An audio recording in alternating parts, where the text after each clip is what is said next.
हमारे चैनल को सब्सक्राइब करना ना भूलें। यहाँ हजारों ही कहानियाँ हैं आपके लिए। डाउनलोड करें story mania application, link description में है। रिदांश को पता चल गया था कि उसके खिलाफ साजिशें करने वाला कोई और नहीं, वैभव था। रिदांश वेरोनिका के साथ वैभव के घर पर पहुंचा था।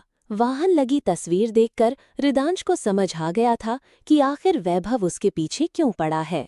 रिदांश ने वेरोनिका को वहां से भेज दिया था और खुद ही वैभव से निपटने का सोचा। इन सब के बीच वैभव नींद से जाग चुका था और वो भी रिदांश के साथ जंग के लिए पूरी तरह तैयार था। वैभव के हाथ में रिवॉल्वर थी जिसे उसने रिदांश की तरफ पॉइंट कर रखा था।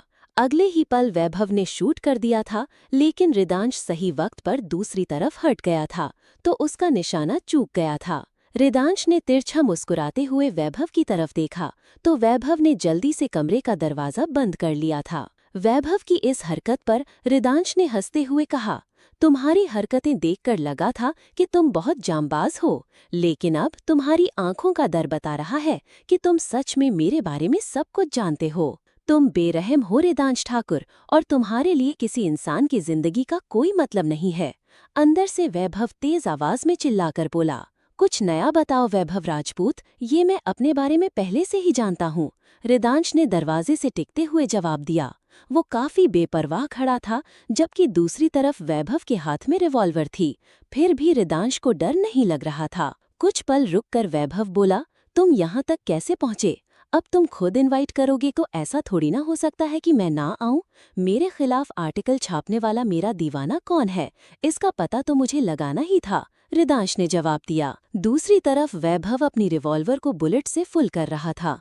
उसने गहरी सांस ली और फिर बोला, अब तक जिस इंसान की नज़रों में दूसरे इंसान की जिंदगी का कोई मतलब नहीं था, आज उसकी मौत इतनी जल्दी और मुझ जैसे इंसान के हाथ होगी, ये किसी ने नहीं सोचा होगा, खुद तुमने भी नहीं। रिदांश ठाकुर, तुम्हें तो याद भी नहीं होगा कि तुमने किसी मासूम की किस तरह जान ली है। यहाँ तुम गलत हो। मैंने कभी किसी मासूम की जान नहीं ली।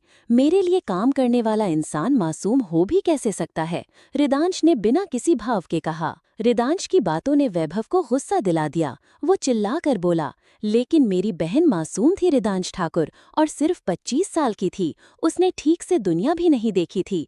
तुम्हें तो याद भी नहीं होगा। वैभव बोल रहा था, तभी रिदांश उसकी बात काटते हुए बीच में बोला, नहीं, मुझे सब कुछ याद है। बाहर तस्वीर देखी मैंने उसकी, तुम्हारी बहन दिव्यांशी राजपूत। काफी अच्छे से वो अपना काम करती थी और पोटेंशियल भी काफी था। बस तब तक ही जब तक ड्रग्स बनाते बनाते उसे खुद ड्रग्स की लत न लग गई हो। दूसरों को मौत बेचते हो तुम रिदांश ठाकुर, और तुम्हें अभी भी मेरी ही बहन में कमी दिखाई दे रही है। उसे ड्रग्स की लत लग गई थी तो तुम्हारी वजह से ही। चाहते तो उसे किसी रिहाब में डालकर उसका इलाज करवा सकते थे, पर तुम्हारे लिए तो अच्छा ही था। आखिर तुम्हारे ड्रग्स पर एक्सपेरिमेंट करने के लिए एक जीता जागता इंसान जो मिल गया था, वैभव ने गुस्से में कहा। दिव्यांशी उसकी बहन थी जो रिदांश की ही फार्मास्यूटिकल में ड्रग्स बनाने का काम करती थी। वैभव इस बारे में पूरी तरह अनजान था। जब तक उसे पता चला तब तक देर हो चुकी थी और ड्रग ओवरडोज से दिव्यांशी की मौत हो चुकी थी। उसकी मौत का जिम्मेदार एक ही शख्स था और वो था रिदांश ठाकुर। रिदांश ने गहरी सांस ली और कहा, मैं लोगों को मौत बेचता हूँ क्योंकि वो आकर खुद खरीदते हैं। रही बात तुम्हारी बहन की, तो मैंने उसे समझाने की कोशिश की थी। तुम्हारी बहन नई बनाए हुए ड्रग्स को पहले खुद कंज्यूम करती थी, जबकि वो खुद जानती थी कि ये जानलेवा है। अब इंसान को या तो अपनी जान प्यारी होती है या फिर जिंदगी के मजे। रही बात उसका इलाज करवाने की, तो मैं पूरे वर्ल्ड के माफिया से ड्रग्स की डील करता हूँ। इसका मतलब ये तो नहीं मैंने इस बात का ठेका ले रखा है कि मैं हर ड्रग्स लेने वाले इंसान का इलाज करवाऊं। इंसान में इतनी समझ होनी चाहिए कि वो अपने पैसे कहाँ इन्वेस्ट कर रहा है। इतना गलत काम करके भी तुम खुद को सही साबित कर रहे हो। कभी तुम्हारी जान पर नहीं आई है ना, इसलिए तुम्हें दूसरों की जान की कोई कीमत नहीं है। वैभव अंदर से बोला। उसकी आंखें नम हो रही थीं क्योंकि उसकी आंखों के सामने बार बार उसकी बहन का चेहरा आ रहा था। वहीं दूसरी तरफ उसकी बातें सुनकर रिदांश ने आईज रोल करते हुए मन ही मन कहा, खामखा अपना और मेरा टाइम वेस्ट कर रहा है। मैं क्यों इसकी ये फालतू की बकवास सुन रहा हूँ। इसकी बहन मरी थी तो अपनी गलती की वजह से मरी थी। बदले में मैंने इसे काफी पैसे भी भिजवाए थे, लेकिन ये यहाँ बदला लेने पर खड़ा हो गया है। हद हो गई। इसकी वजह से मेरी जिंदगी में इतनी मुसीबतें आ रही हैं और इसे अपने बदले की पड़ी है। वैभव की बातें रिदांश के सर के ऊपर से जा रही थीं। उसने गहरी सांस ली और जोरदार किक मारते हुए कमरे का दरवाजा तोड़ दिया था। दूसरी तरफ वैभव कमरे से सट कर खड़ा था। वो नीचे गिर गया था। रिदांश जल्दी से अंदर आया और उसने वैभव के उस हाथ पर अपना पैर रख दिया जिसमें उसने रिवॉल्वर पकड़ा था। वैभव भी कोई कच्चा खिलाड़ी नहीं था। उसने अपने दूसरे हाथ से रिदांश का पैर हटाना चाहा तो रिदांश ने उसके मुंह पर एक मुक्का मारा। वैभव का चेहरा दूसरी तरफ झुक हुआ था। रिदांश वैभव के पास बैठा और उसका गला दबाते हुए कहा, मैं नहीं कहता कि मैं कोई अच्छा इंसान हूँ या मैंने अच्छे काम किए हैं, पर जो मैंने किया है उसी की रिस्पॉन्सिबिलिटी मेरी है। जो मैंने नहीं किया उसका इल्जाम तुम मेरे सर नहीं लगा सकते हो। तुम किसी और को मारने की बात मुझे कहोगे तो हाँ, मुझे मंजूर है। मैंने बहुत लोगों को मारा है, बहुत गलत किया है, पर तुम्हारी बहन के साथ मैंने कुछ गलत नहीं किया और ना ही मेरी गलती की वजह से वो मरी है। और उन बाकी लोगों का क्या? उन मासूम लोगों की जान तो तुम्हारी वजह से गई है ना रिदांश ठाकुर। किसी को तुमने अपने हाथों से मारा है तो किसी को किसी और के जरिए मरवाया है। वैभव अटकते हुए बिल्कुल धीमी आवाज में बोला, क्यों? तुम उनके भी रिश्तेदार लगते हो जो मुझे यहाँ बदला लेने के लिए खड़े हुए हो। रिदांश भौहें उठाकर बोला। वैभव ने अपने दोनों हाथ रिदांश की चेस्ट पर रखे और अपना पूरा जोर लगाकर उसे दूर धकेल दिया था। वैभव पूरी ताकत लगाकर खड़ा हुआ था तो दूसरी तरफ रिदांश भी उससे लड़ने के लिए तैयार था। वैभव ने रिदांश के मुंह पर पंच मारना चाहा, लेकिन रिदांश ने उसका हाथ पकड़ लिया। वो तिरछा मुस्कुराते हुए बोला, इतना आसान लगता है क्या तुम्हें? वैभव ने उसके हाथ को पकड़ा और उसे उल्टे घसीटते हुए दीवार से लगा दिया था। मौका देखकर वैभव ने रिदांश के मुंह पर एक मुक्का मारा, जिससे रिदांश के होंठ के कोने से हल्का खून निकलने लगा। रिदांश ने अपना खून साफ किया और सर्द निगाहों से वैभव की तरफ देख रहा था। अचानक रिदांश तिरछा मुस्कुराया और पलटवार करते हुए उसने वैभव के बाल पकड़कर उसके सर को दीवार से भिड़ा दिया था।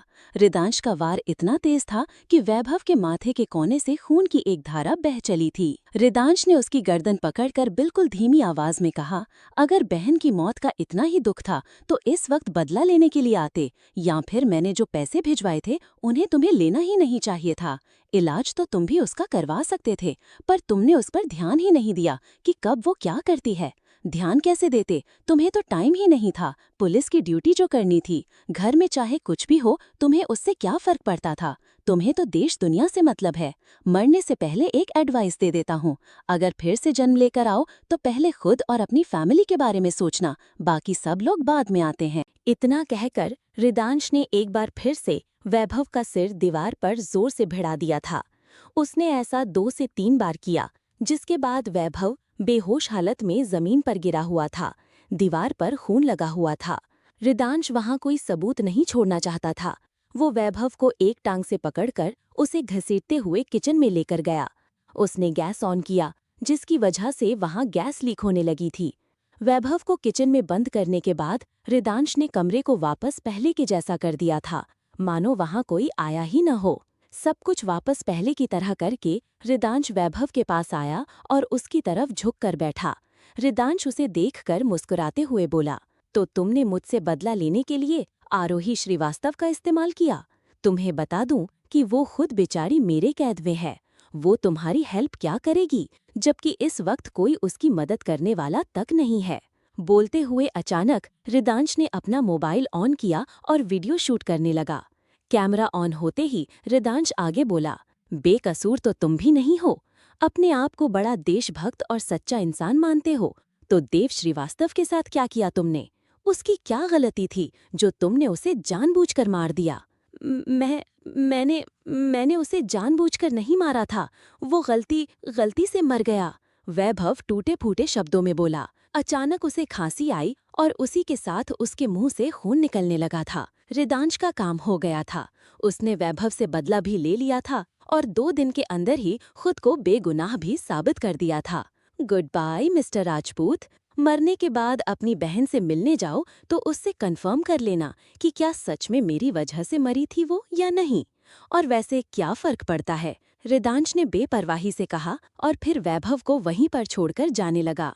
वैभव अपनी जान बचाने के लिए खिसकते हुए किचन से बाहर आने की कोशिश कर रहा था।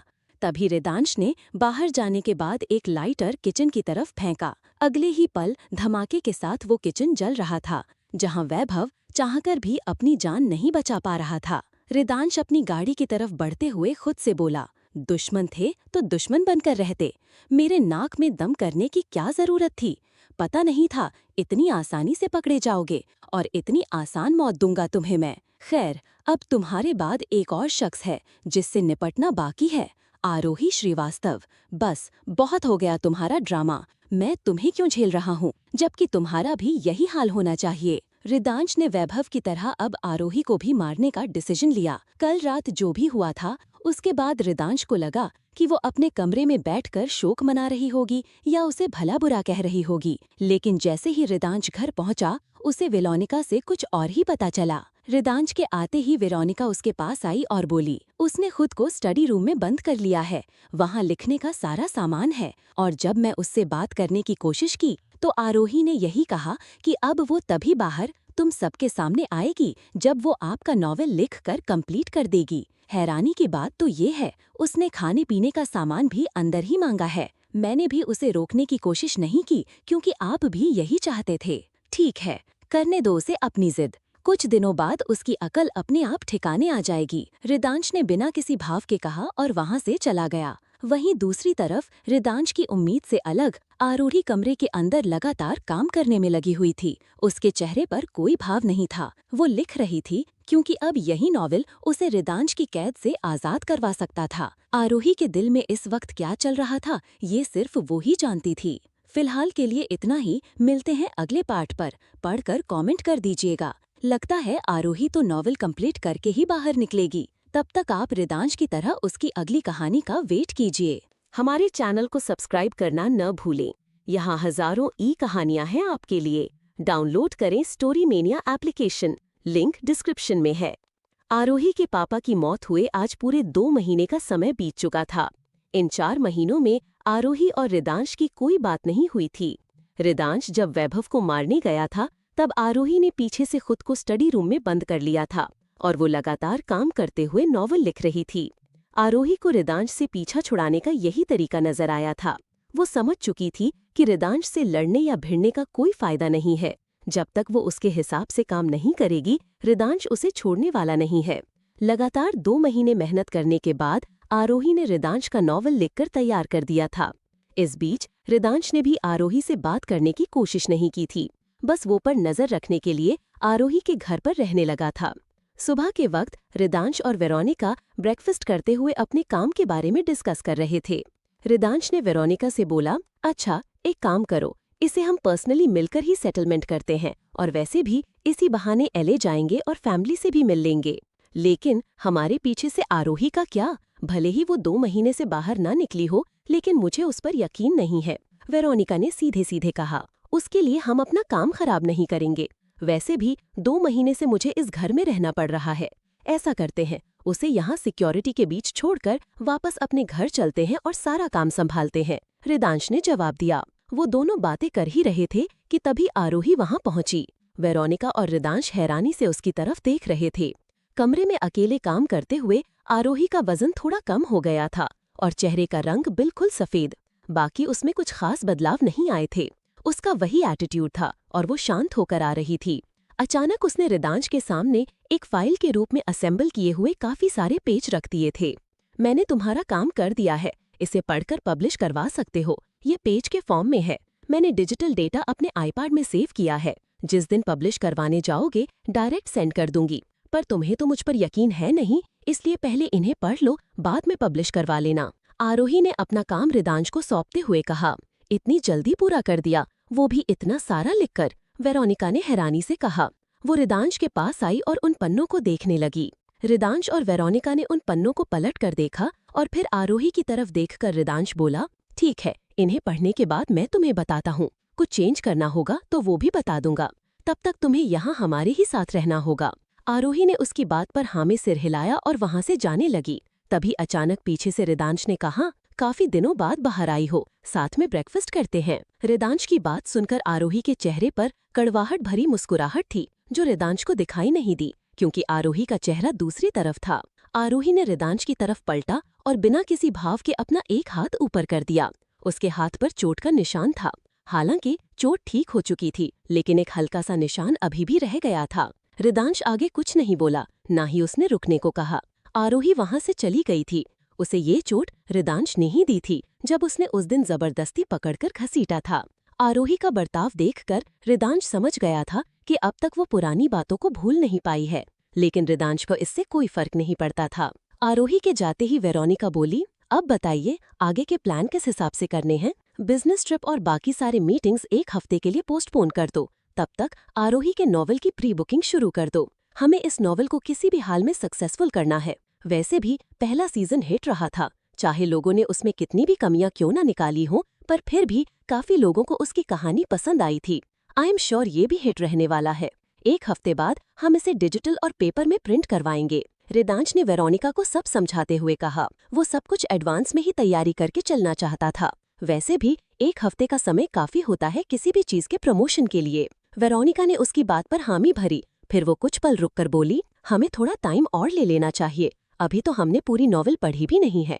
इसमें कुछ कमियां निकले तो हमें उसे चेंज भी करवाना होगा। सब कुछ उसने अपने हिसाब से लिखा है, तो परफेक्ट कैसे हो सकता है? थोड़ा टाइम लेकर बाद में पब्लिश करवाते हैं। नहीं, नॉवेल बिल्कुल परफेक्ट है। बाकी मैं अपने सैटिस्फैक्शन के लिए पढ़ लूंगा, लेकिन एक बात तो तय है कि उसने कोई कमी नहीं रखी है।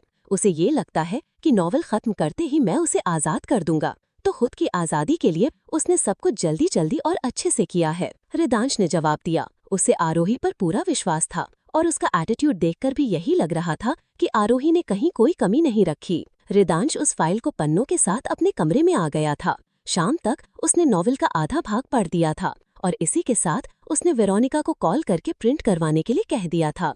प्रिंट करने के लिए वेरोनिका को आरोही ने आईपैड में लिखा वर्जन भेज दिया था। 2 दिनों में रिदांश ने नॉवेल को पूरा पढ़ लिया था और उसे कहानी भी काफी पसंद आई थी। वो इस बारे में बात करने के लिए आरोही के पास गया। आरोही अपने कमरे में बैठकर किसी दूसरे नॉवेल पर काम कर रही थी। रिदांश को देखते ही उसने वो बंद कर दिया। रिदांश आरोही के सामने आकर बोला, काफी इम्प्रेसिव काम किया है तुमने और मुझे कहानी भी पसंद आई। बिल्कुल सही लिखा है। जहाँ रिदांश आरोही को हॉस्पिटल लेकर जाएगा, आरोही एक लंबे टाइम के लिए कोमा में रहती है, लगभग 7 साल के लिए। इतना टाइम काफी होता है इंसान की जिंदगी में बदलाव के लिए। वहाँ रिदांश की जिंदगी में भी काफी बदलाव आ चुके थे। बच्चा भी बड़ा हो चुका था और वो आरोही से वाकिफ नहीं था।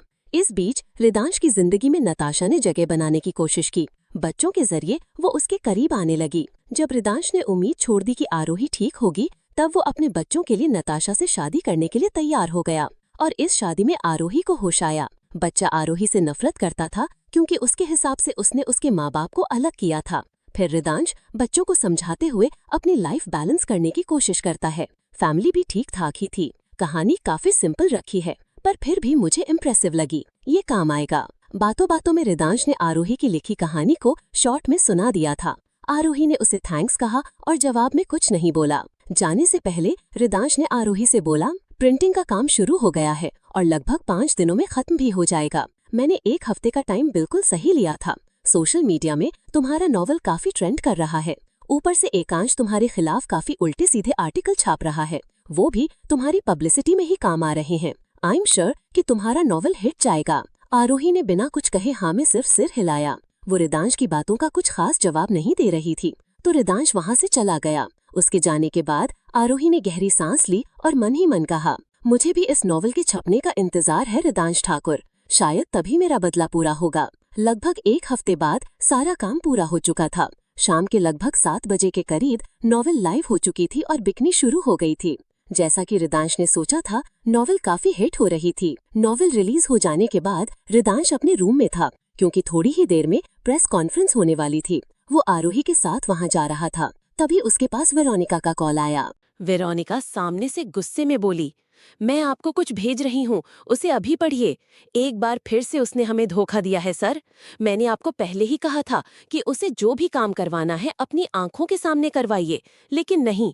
इतना सब कुछ करने के बाद भी आपने क्या सोचकर उस लड़की पर ट्रस्ट किया? रिदांश को कुछ समझ नहीं आ रहा था। उसने वेरोनिका की बात मानकर उसके भेजे हुए पीडीएफ को खोला।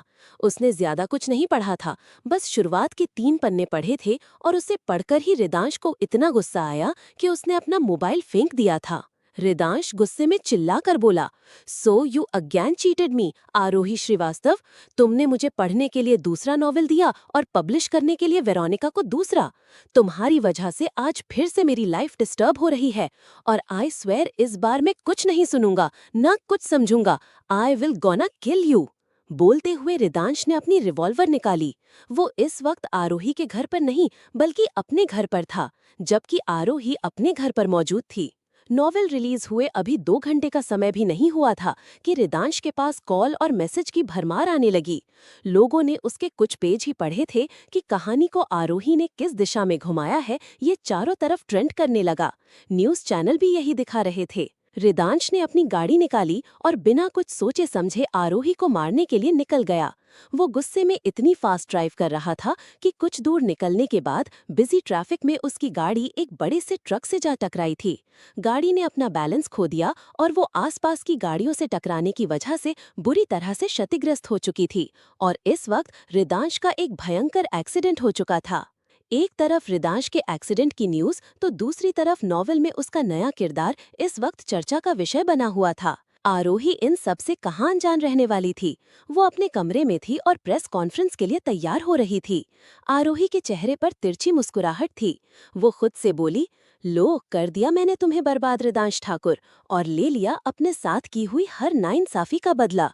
6 महीने पहले मैं हॉस्पिटल में मौत और जिंदगी से लड़ रही थी, तो अब तुम्हारी बारी है। बस फर्क सिर्फ इतना है कि मैं उस दौरान बहुत कुछ एक्सपीरियंस किया था जो तुम कभी नहीं करोगे। उसके बाद आरोही भी प्रेस कॉन्फ्रेंस के लिए निकल गई। आखिर उसे काफी लोगों के सवालों के जवाब तो देने ही थे। Cut cut cut cut. आखिर आरोही ने कहानी को कैसे घुमाया होगा, कुछ आइडिया है आपको? ये तो बाद में ही पता चलेगा जब कहानी आगे बढ़ेगी। बाकी यहाँ से मेन सस्पेंस शुरू होता है। बने रहिए कहानी के साथ। मिलते हैं अगले पार्ट पर, जो कि कल आएगा। पढ़कर कमेंट कर दीजिएगा। Thanks for your love and support. हमारे चैनल को सब्सक्राइब करना ना भूलें। यहाँ हजारों ई कहानियाँ हैं आपके लिए। डाउनलोड करें story mania application, link description में है। सुबह के लगभग 7 बज रहे थे। एक अलार्म टोन के साथ रिदांश की नींद टूटी। टोन काफी लाउड होने की वजह से रिदांश के सिर में दर्द होने लगा। उसने हाथ बढ़ाकर अलार्म बंद करना चाहा, लेकिन उसे अपना मोबाइल नहीं मिला। उस आवाज से इरिटेट होकर रिदांश उठा। रिदांश ने इधर उधर देखा तो वो काफी हैरान था। ये उसका कमरा नहीं था। उसने घड़ी की तरफ देखा तो सुबह के 7 बज रहे थे। इस वक्त रिदांश अलार्म भी सेट करके नहीं रखता था और ना ही ये टोन उसके अलार्म टोन जैसी थी। सब कुछ अलग और नया लग रहा था। उसका लुक भी बदला हुआ था। चेहरे पर हल्की दाढ़ी थी। बाल सेट नहीं किए हुए थे, बल्कि उसके माथे पर बुरे तरीके से बिखरे हुए थे। हमेशा से अलग रिदांश ने कैजुअल कपड़े पहने थे, जो कि ज्यादा महंगे भी नहीं लग रहे थे। रिदांश के सिर में तेज दर्द हो रहा था। उसने अपना सिर पकड़कर कहा, मैं यहाँ कैसे आ गया? ये कोई सपना है या वो कोई सपना था? कहाँ है वो? आरोही कहाँ है? उसने ही नॉवेल में वो सब लिखा था। अचानक रिदांश के चेहरे के भाव सर्द होने लगे थे। उसे गुस्सा आ रहा था। वो जल्दी से अपने बेड से उठा तो रिदांश की नज़र पास की दीवार पर लगी तस्वीरों पर गई। उनमें एक फोटो रिदांश और आरोही की शादी की फोटो थी, तो कुछ उनके साथ की। कुछ फोटोज में रिदांश के साथ एक बच्चा था। वो लगभग 4 साल का नजर आ रहा था। रिदांश उसे हैरानी से देख रहा था। वो बिल्कुल उसकी तरह दिख रहा था, लेकिन उसकी आंखें आरोही की आंखों की तरह छोटी थीं। वो सब देखने के बाद रिदांश के दिमाग में कुछ स्ट्राइक हुआ और वो जोर से चिल्लाया। रिदांश को एक झटका सा लगा और वो घुटनों के बल बैठ गया। उसने ना में सिर हिलाकर कहा, नहीं, ये नहीं हो सकता है। मैं कोई सपना देख रहा हूँ। ऑफ कोर्स ये एक सपना ही है, पर ये सपना है या वो सपना था? मेरा एक्सीडेंट हुआ था। मैं यहाँ क्या कर रहा हूँ? ये सपना ही है। रिदांश अपनी उधेड़-बुन में खोया हुआ था। तभी उसकी नज़र दरवाजे पर गई, जहाँ वही 4 साल का लड़का खड़ा हुआ था। एक क्यूट सा बच्चा जिसने आंखों पर चश्मा लगा रखा था। उसी के हाथ में मोबाइल था जिसमें वो अलार्म टोन बज रही थी। रिदांश उसे हैरानी से देख रहा था। वो बच्चा बिल्कुल उसकी तरह लग रहा था। ऊपर से उसकी फोटो भी दीवार पर थी। रिदांश दौड़कर उस बच्चे के पास गया और उससे पूछा, डोंट टेल मी कि तुम्हारा नाम आरांश ठाकुर है? बच्चे ने हाँ में सिर हिलाकर कहा, हाँ, पर आप मुझसे मेरा नाम क्यों पूछ रहे हो डैड? जैसे ही उस बच्चे ने रिदांश को डैड कहा, रिदांश पागलों की तरह जोर जोर से हंसने लगा। वो आरोही की तरह नहीं था, जो उसे समझने में टाइम लगा कि वो किसी नॉवेल में फंस गया है।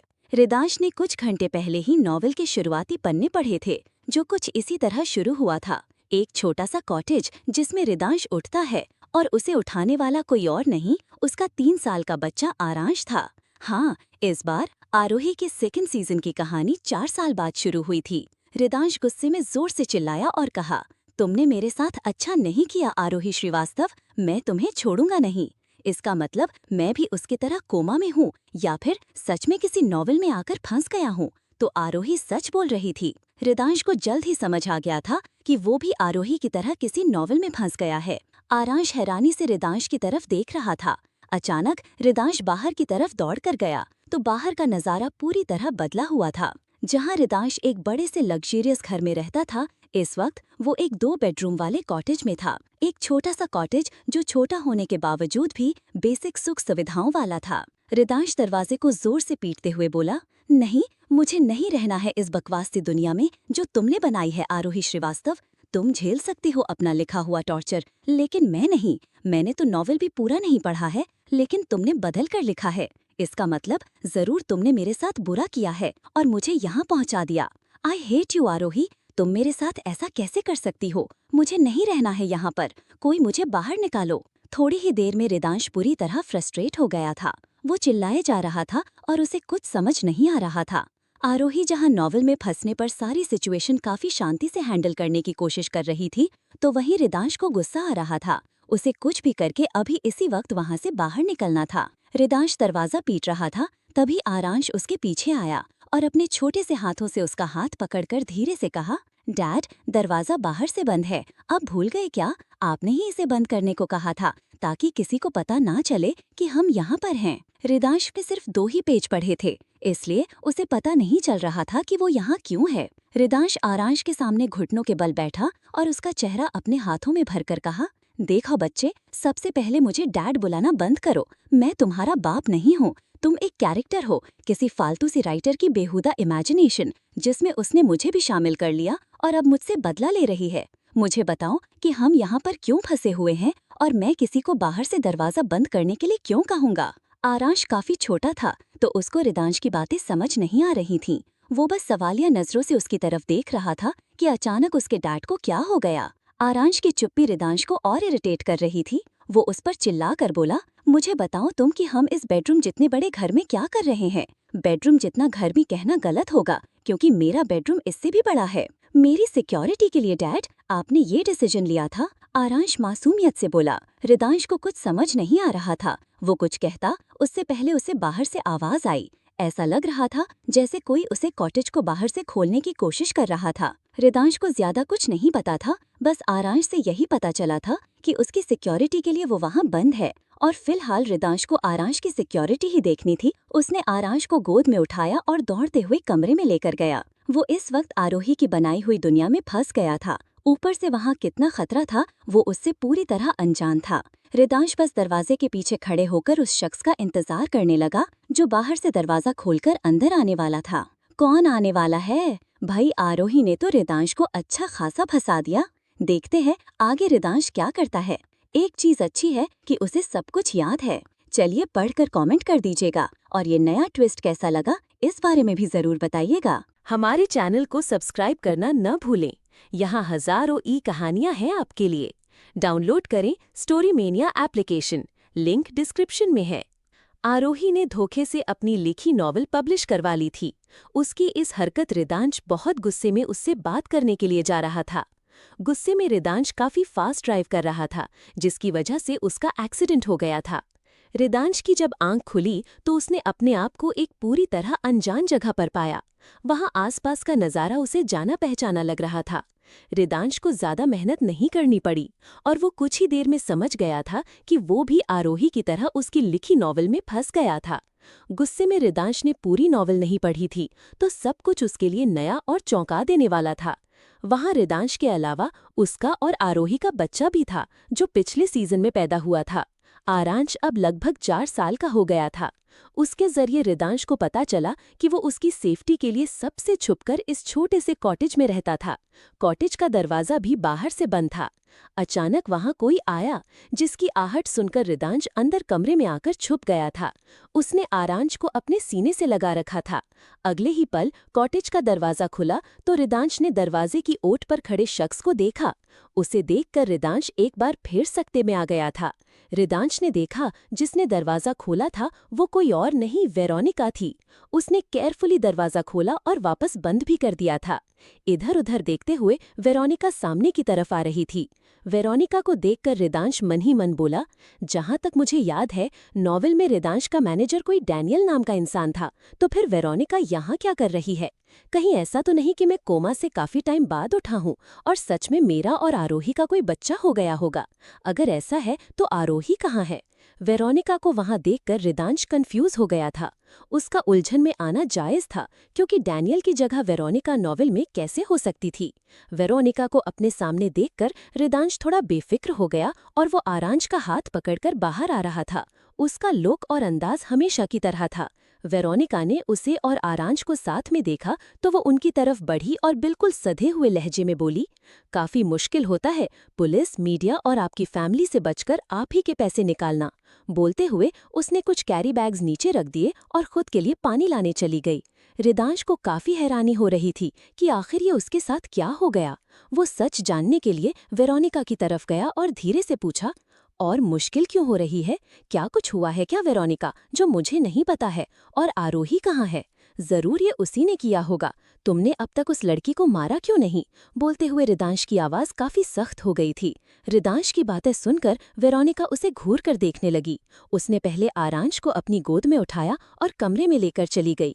वो उसे रूम में बिठाकर उसके हाथ में रूबिक्स क्यूब देते हुए बोली, आप इसे सॉल्व करने की कोशिश करो, तब तक मैं आपके डैड से बात करके आती हूँ।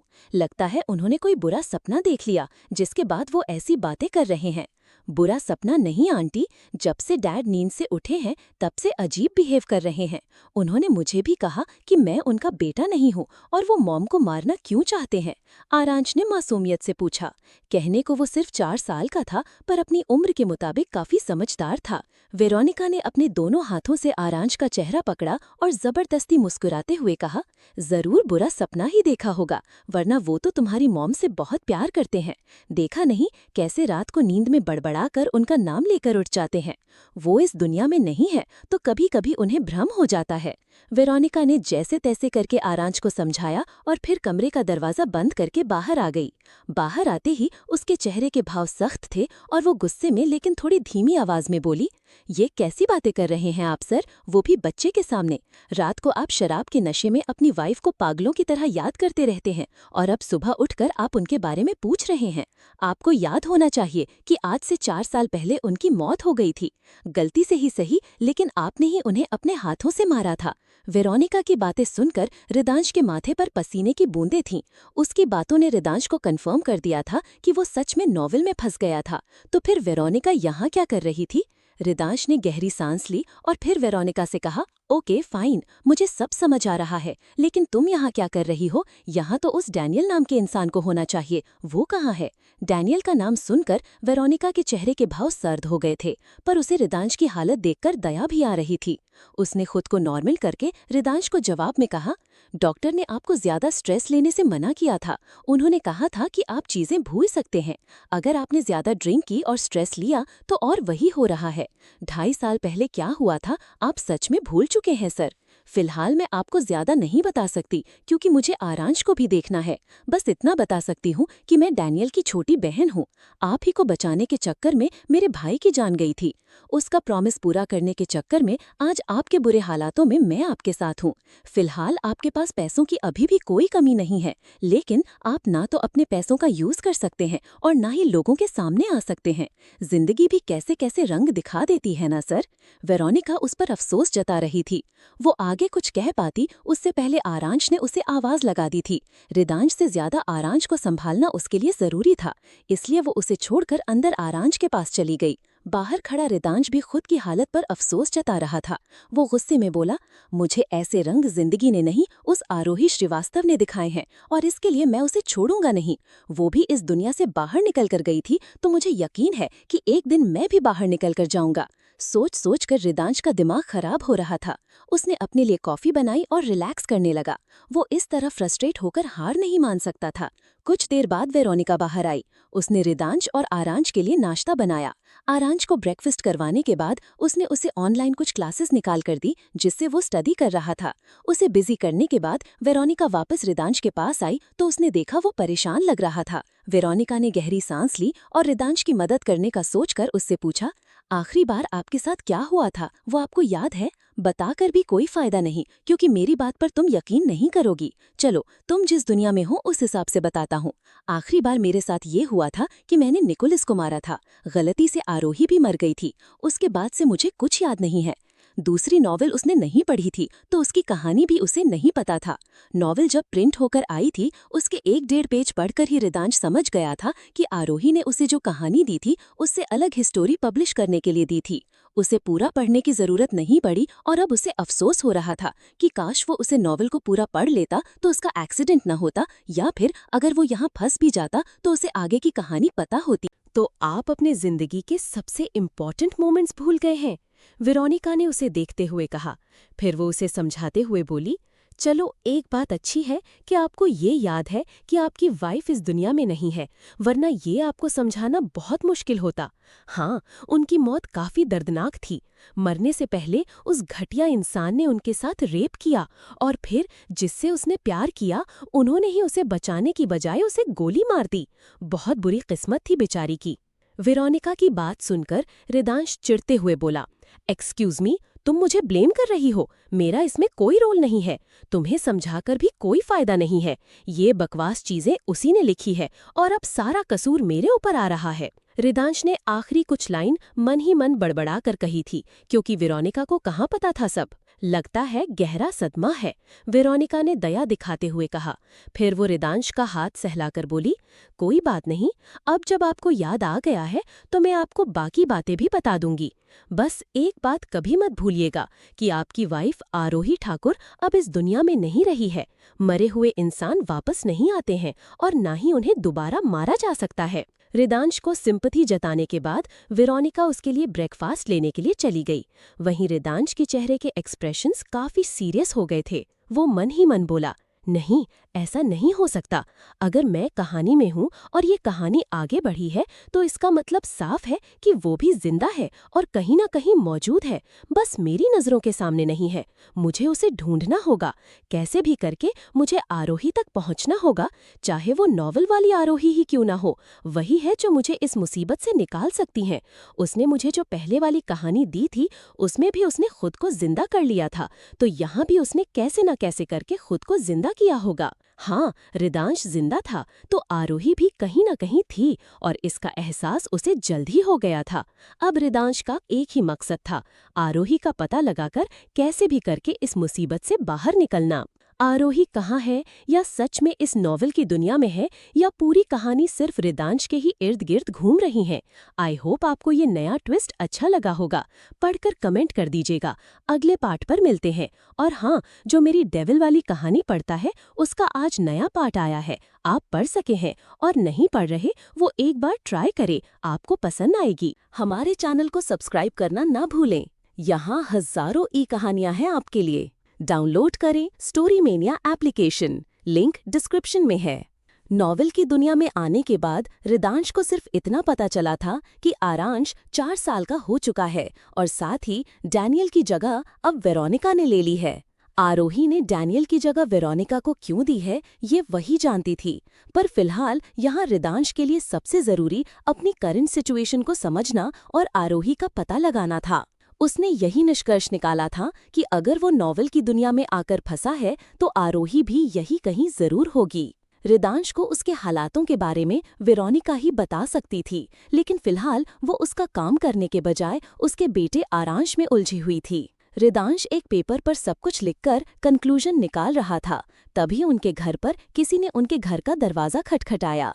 रिदांश उठकर दरवाजा खोलने को हुआ, तभी वेरोनिका जल्दी से बाहर आई। वो दरवाजे की तरफ बढ़ते हुए बोली, मैंने आपसे कहा था कि आप दुनिया के सामने नहीं आ सकते हैं, तो आगे से दरवाजा खोलने के लिए बाहर मत निकलिएगा। आसपास ज्यादा लोग नहीं रहते हैं, पर फिर भी किसी ने देखा तो आपके लिए खतरा हो सकता है। ये तो ऐसे रिएक्ट करती है जैसे मैं कोई मोस्ट वांटेड क्रिमिनल हूँ, रिदांश ने बेपरवाही से सिर हिलाकर कहा। अचानक उसने अपने शब्दों पर गौर किया तो उसकी आंखें हैरानी से बड़ी हो गईं। वो खुद से बोला, नहीं, वो मेरे साथ ऐसा नहीं कर सकती है। क्या किया है उसने? मुझे जानना होगा। क्या सच में मैं कोई मोस्ट वांटेड क्रिमिनल हूँ? सोचते हुए रिदांश वेरोनिका से बात करने के लिए उसके पास जाने लगा। तभी उसने देखा दरवाजे पर एक लड़की खड़ी थी जो उम्र में लगभग 20 साल के आसपास थी। उसने डॉक्टर का कोट पहना हुआ था और हाथ में एक ब्रीफकेस भी ले रखा था। रिदांश जल्दी से वेरोनिका के पास जाकर धीमी आवाज में बोला, ये डॉक्टर यहाँ क्या कर रही है? तुमने तो कहा था कि हम सबसे छुपकर यहाँ रह रहे हैं, फिर ये यहाँ कैसे आ सकती है? कोई बीमार है क्या यहाँ पर? रिदांश की बातें सुनकर वेरोनिका के चेहरे पर गुस्से और हैरानी के मिले-जुले भाव थे। वेरोनिका ने उसकी बात का कोई जवाब नहीं दिया। उसने बस रिदांश को इशारे से शांत रहने को कहा और फिर वो डॉक्टर की तरफ देखकर बोली, डॉक्टर पूर्वी, थैंक्स एक बार फिर इतने शॉर्ट नोटिस पर आने के लिए। उसका नाम पूर्वी शर्मा था। वो हल्का मुस्कुरा कर बोली, no need to thank you Veronica, Aransh बच्चा है और मैं नहीं चाहती किसी और की गलती की सजा एक मासूम बच्चा भुगते। बोलते हुए उसने रिदांश को तिरछी निगाहों से देखा। पूर्वी और वेरोनिका अंदर चली गई। वहीं रिदांश पूर्वी का इशारा समझकर गुस्से में देख रहा था। वो गुस्से में धीरे से बड़बड़ा कर बोला, हद है यार, अब मैंने क्या किया है? कोई बता भी नहीं रहा और ऊपर से जिसे देखो सुबह से सब ताने मारे जा रहे हैं। पूरा मामला जानने के लिए रिदांश कमरे के अंदर जाने लगा। तभी वेरोनिका ने इशारे से उसे बाहर रुकने को कहा। उसने पूर्वी और आरांश को साथ में छोड़ा और रिदांश का हाथ पकड़कर उसे दूसरी तरफ लेकर गई। अकेले में आते ही वेरोनिका ने हल्के गुस्से में कहा, क्या आप सच में सब कुछ भूल गए हैं या कोई ड्रामा कर रहे हैं? आपको डॉक्टर पूर्वी के सामने नहीं आना चाहिए था। ये तो शुक्र मनाए कि वो मेरी जान पहचान की है, इसलिए इतना खतरा होने के बावजूद आपके बेटे के लिए यहाँ पर आकर उसका चेकअप कर रही है। उसने पहले ही ये कंडीशन रखी थी कि जब भी वो यहाँ आए तब आप उसे दिखाई नहीं देने चाहिए। हमेशा तो आप कमरे में खुद को बंद करके रखते हैं, लेकिन अब आज अचानक ऐसा क्या हो गया जो आप उससे बात करने के लिए चले गए? वेरोनिका ने रिदांश को एक लंबा चौड़ा भाषण सुना दिया, लेकिन ये सब रिदांश के लिए वो मायने नहीं रखता था। उसकी नजरें अभी भी कमरे की तरफ टिकी हुई थीं। उसने धीरे से पूछा, उस छोटे बच्चे को आरांश को क्या हुआ है? तुम्हारी बातों से पता चल रहा है कि वो डॉक्टर यहाँ पर आती रहती है। रिदांश को इतना कंफ्यूज देखकर वेरोनिका ने अपना सिर पकड़ लिया। वो गहरी सांस लेकर बोली, लगता है अब आपका भी ट्रीटमेंट करवाना होगा। आप भूल गए हैं तो याद दिला देती हूँ। आरांश को हार्ट प्रॉब्लम है जो कि उसके 6 महीने के होते ही सामने आ गई थी। रिदांश को सब बताते हुए वेरोनिका मायूस हो गई थी। फिर वो कुछ पल रुक कर बोली, जब वो 10 साल का हो जाएगा तब हमें उसकी हार्ट ट्रांसप्लांट सर्जरी करवानी होगी। इतने छोटे बच्चों की सर्जरी कैसे हो सकती है? हम और भी तो वेट कर सकते हैं ना? रिदांश जल्दी से बोला। आरांश के बारे में सुनकर उसे बुरा लग रहा था। हाँ, बहुत जल्दी है, पर दुआ कीजिए तब तक आपका बेटा सही सलामत रहे। उसकी मेडिकल कंडीशन ऐसी नहीं है कि वो इतने साल निकाल पाएगा। ये तो शुक्र है डॉक्टर पूर्वी का जो वो बिना किसी लालच के आरांश को देखने के लिए आती है। उसका ट्रीटमेंट करने के लिए उसको अपना बेटा बनाकर अपने साथ लेकर जाती है, वरना हम तो अब तक आरांश को खो चुके होते। वेरोनिका ने रिदांश को आरांश के बारे में सब कुछ बताया और फिर वापस अंदर चली गई। वेरोनिका ने जो भी बातें बताई थी उससे 2 चीजें बाहर निकल कर आई थीं। एक ये कि आरांश की हेल्थ कंडीशन अच्छी नहीं थी। वो इतनी खराब थी कि कोई भी इतने छोटे बच्चों के बारे में ऐसी बीमारी के बारे में सुनता तो वो उसके बारे में सोचकर दुखी हो जाता। दूसरा ये कि डॉक्टर पूर्वी रिदांश के सामने कितना भी रूड रहने की कोशिश करे पर वो एक अच्छी इंसान थी, वरना ऐसे किसी बच्चे को अपना बच्चा बताकर कोई ट्रीटमेंट नहीं करवाता। वेरोनिका के जाते ही रिदांश ने कुछ पल अफसोस मनाया, लेकिन फिर अगले ही पल उसे आरोही पर गुस्सा आ रहा था। वो चिढ़कर बोला, तुम ऐसा कैसे कर सकती हो? पहले तुमने खुद के साथ इतना बुरा लिखा और अब एक छोटे बच्चे के साथ। कम से कम इसे तो बख्श देती, नॉवेल में ही सही, लेकिन तुमने इसे जन्म दिया था। मुझे इतना बुरा लग रहा है, पता नहीं तुमने कैसे लिख दिया। तुम्हारे हाथ क्यों नहीं कांपे आरोही श्रीवास्तव? कहने को मैं बुरे काम करता हूँ, एक क्रूएल इंसान हूँ, फिर तुम तो मुझसे भी बदतर हो। आरोही की याद आते ही फिर से रिदांश के दिमाग में वही बात ताज़ा हो गई कि उसे आरोही को ढूंढना है। रिदांश और आरांश एक ही कमरे में रहते थे। रिदांश दूसरे कमरे में गया। वो वेरोनिका का कमरा था। वो कमरा ज्यादा बड़ा नहीं था, लेकिन रिदांश जैसे ही उस कमरे में गया वो हैरान रह गया। उसे कमरे को देखकर रिदांश समझ गया था कि वेरोनिका एक हैकर थी।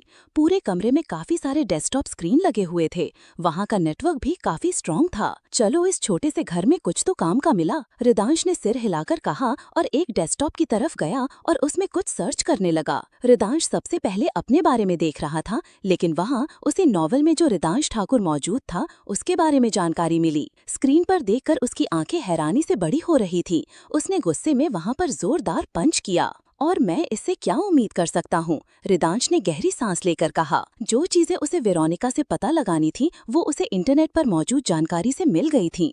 आरोही ने जैसा कहा था उसने वही किया। उसने रिदांश से उसका सब कुछ छीन लिया था। 3 साल पहले रिदांश के खिलाफ काफी सारे सबूत मिले थे। उसकी सारी लैंड और फार्मास्यूटिकल्स पर छापे पड़े। सब पर ड्रग्स मिलने की वजह से उन्हें बंद कर दिया गया था। उसकी एक फैक्ट्री जहाँ मशीनरी बनती थी वहाँ पर इल्लीगल तरीके से वेपन बनाए जा रहे थे, वो भी बंद हो गई। ऊपर से रिदांश के खिलाफ कुछ और भी सबूत मिले थे जिससे ये साबित हो गया था कि उसने काफी लोगों की जान भी ली है। उसके बाद से रिदांश की सारी प्रॉपर्टी उससे छीन ली गई थी। वो पूरी तरह कंगाल हो गया था। ऊपर से पुलिस उसे ढूंढ भी रही थी। ये सब करवाने के पीछे एक ही शख्स का हाथ था और वो था निकोलस जोन्स का बाप रॉबर्ट जोन्स। इतने सालों से रिदांश वेरोनिका के साथ छुपकर इस छोटे से कॉटेज में रहता था। वेरोनिका जो भी पैसे लेकर आई थी वो रिदांश की इल्लीगल तरीके से छुपाकर रखा हुआ ब्लैक मनी था। उसी के सहारे उनका गुजारा हो रहा था। ऊपर से ऐसी हालत में आरांश की ये बीमारी। अपने बारे में पूरी इन्फॉर्मेशन कलेक्ट करने के बाद रिदांश को सब समझ आ गया था। आखिर वो यहाँ इस हालत में क्या कर रहा था। छोड़ूंगा नहीं तुम्हें मैं, आरोही श्रीवास्तव, हर हालत में ढूंढ कर रहूंगा। एक बात अच्छी है ना कि यहाँ रियल आरोही नहीं, नॉवल वाली आरोही मौजूद होगी, तो उसे मैनिपुलेट करना आसान होगा। तुम्हारे सहारे यहाँ से बाहर भी निकलूंगा और बाहर निकलते ही पहला शुभ काम तुम्हें मारने का ही करूंगा। रिदांश ने सब कुछ डिसाइड कर लिया था कि उसे अब आगे क्या और कैसे करना है। उसके बाद रिदांश कमरे से बाहर निकाला तो वो जल्दबाजी में पूर्वी से टकरा गया, जो आरांश का चेकअप करके जा रही थी। पूर्वी गिरने वाली थी, तभी रिदांश ने उसे काफी सही से अपनी बाहों में थाम लिया था। पूर्वी इतने सालों में पहली बार रिदांश के सामने आई होगी या उसे इतना ध्यान से देखा होगा। आखिरी मीटिंग में रिदांश और वो बस 2 मिनट के लिए मिले थे, जहां ये डिसाइड हुआ था कि पूर्वी जब भी उनके घर पर आएगी तब रिदांश उसके सामने नहीं आएगा। रिदांश ने जल्दी से उसे छोड़ा और सॉरी बोला। पूर्वी ने उसकी बात का कोई जवाब नहीं दिया और वहां से जाने लगी। तभी रिदांश पीछे से बोला, thank you so much doctor, मेरे इतना सब कुछ करने के बाद भी आप मेरे बेटे की मदद कर रही हैं। उम्मीद है कि आप उसे बच्चे को बचा लेंगी। पूर्वी ने उसकी तरफ देखा और हल्का सा मुस्कुरा कर रह गई। वो वहां से चली गई तो वहीं रिदांश आरांश के कमरे में आया, जहां वेरोनिका आरांश के पास बैठी उसका सिर सहला रही थी। रिदांश उनके पास गया। आरांश मासूमियत से उसकी तरफ देख रहा था। वेरोनिका कुछ कहती उससे पहले रिदांश ने कहा, मुझे मेरे बेटे के साथ अकेले में टाइम स्पेंड करना है। वेरोनिका ने हाँ में सिर हिलाया और फिर बाहर चली गई। उसके जाते ही रिदांश आरांश की तरफ देखने लगा। ना जाने क्यों उसे आरांश पर प्यार आ रहा था, तो वो धीरे धीरे उसके बालों में हाथ घुमाने लगा। अचानक आरांश ने उसका हाथ पकड़ा और धीरे से बोला, आपकी तरह मुझे भी लगता है कि मॉम जिंदा है। मैंने उन्हें देखा था, हॉस्पिटल में देखा था, पर वेरोनिका आंटी ने मेरी बात पर यकीन नहीं किया। जैसे ही आरांश ने कहा, रिदांश के हाथ रुक गए। अचानक उसे कुछ स्ट्राइक हुआ और उसके चेहरे पर तिरछी मुस्कुराहट थी। उसे आरोही को पकड़ने का रास्ता मिल गया हो। फिलहाल के लिए इतना ही। अगले पार्ट पर मिलते हैं, तब तक पढ़कर लाइक और कमेंट कर दीजिएगा।